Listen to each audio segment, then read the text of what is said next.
In football cards, sometimes timing is of the essence and you got to sell on that hype. And sometimes when they actually take the field, their card values could go down. So we got a quick pre-game mail day. It's game day, guys. Week 8. Let's dig in.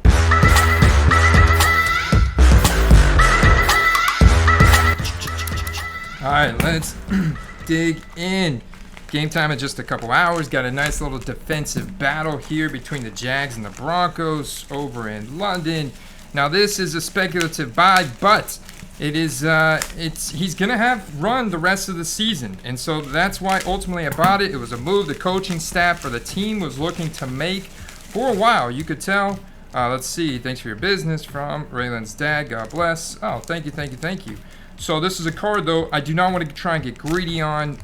It was very rare in terms of serial number, and the player is very speculative. But there's a lot of fans of this guy in college based on his rushing profile. 33 rushing touchdowns, a ton of rushing production, a lot of RPO and play-action plays in college. And I think that's a lot of what Frank Reich is looking to do here in Indianapolis.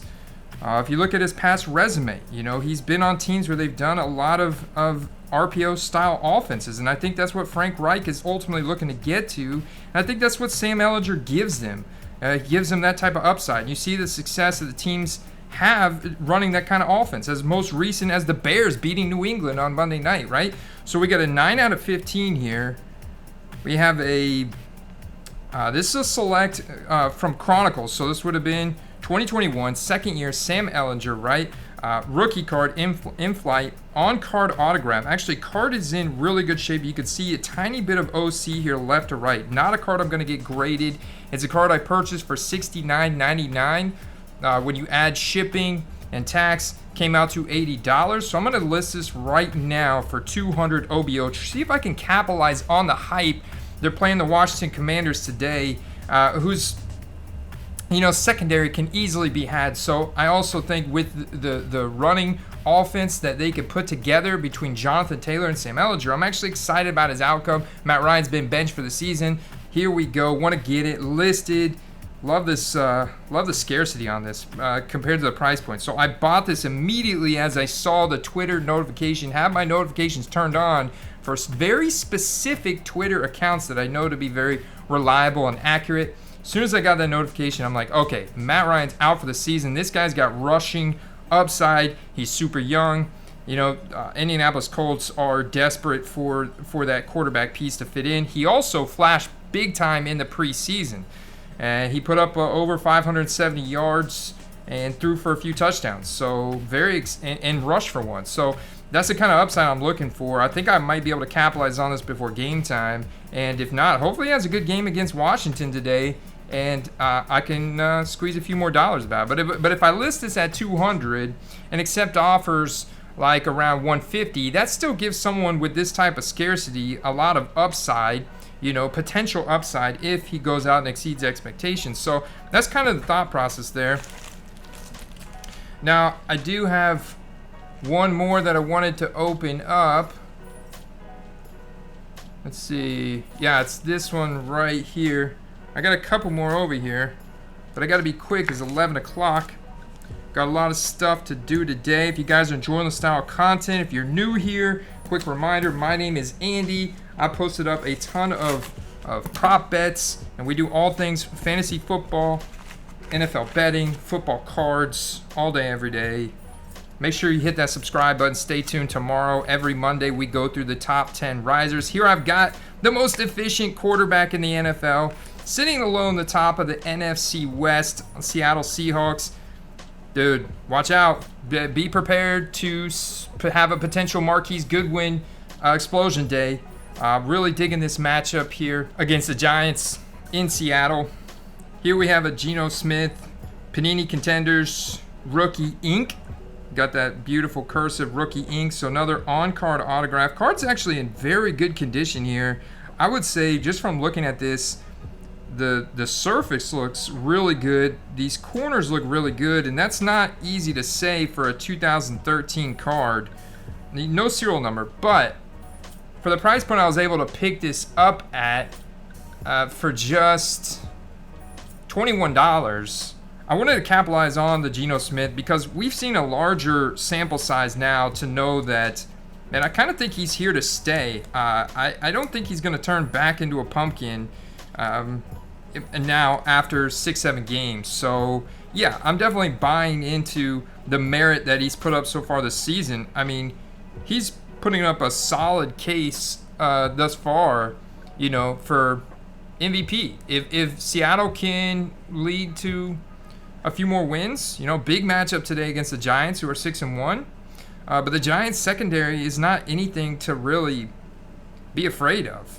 So yeah, Geno Smith, stack him with Marquise Goodwin. Like, I'm stacking Sam Ehlinger today on some fantasy rosters. He had the stone minimum DraftKings salary, and that's kind of upside. So his bad game could be 12 to 15 points, but his good game could be 20 to 30 points. And I'm stacking him with Jonathan Taylor. So I capitalize on all the touchdowns that the Colts could potentially score in this game against Washington. If they score 4 touchdowns, 2 through the air with Sam Ehlinger, 2 on the ground through Jonathan Taylor, I get all those points. And so that's what I'm going to do with Geno Smith. Probably stack Geno Smith with Kenneth Walker and Marquise Goodwin or Tyler Lockett. I love the price point on Marquise Goodwin. You got DK Metcalf out today. Marquise Goodwin's one of the fastest wide receivers in the NFL. So 2 cards want to get listed before game time today. Wanted to share them with you guys. Hope you guys enjoyed this quick little mail day.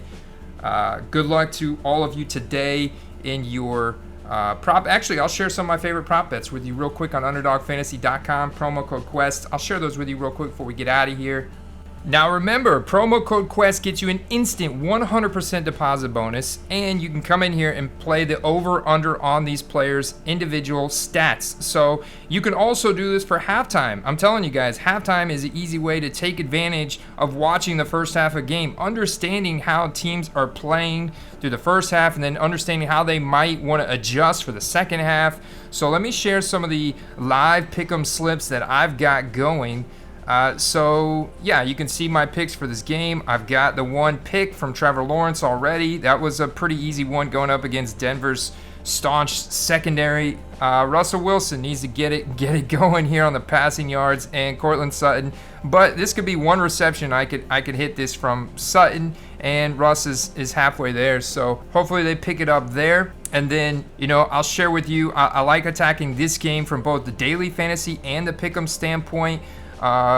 This Raiders New Orleans game, no Bradley Roby, no Marshawn Lattimore, so I got Derek Carr going higher, 1.5 passing touchdown. Got Devontae Adams going higher on receiving yards. Chris Olave going higher because you have no Jarvis Landry and no Michael Thomas. Juwan Johnson questionable. Andy Dalton's throwing the ball more, so I like Kamara props over and Olave props over on that game. And then for the Philly-Pittsburgh game, I like Kenny Pickett to have to get out of the pocket today, scramble a little bit, over 14.5 rushing yards.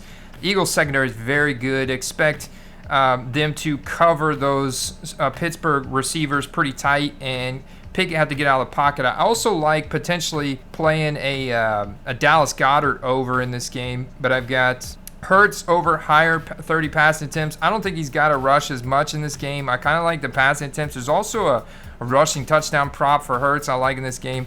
Goddard, there's my Goddard 46.5. I meant to say Freiermuth. I like Freiermuth over in this game. And then I picked, you can also do these rivals. So rivals, I picked Devonta Smith to get more receiving yards than Claypool, and Claypool's got a 15.5 yard handicap. I still think that Devonta Smith gets more than 15.5 yards from Claypool. So then I got Heineke, Samuel Taylor, got JT going higher, Curtis Samuel lower, Taylor Heineke lower 210. Then I got Damian Pierce and Derrick Henry.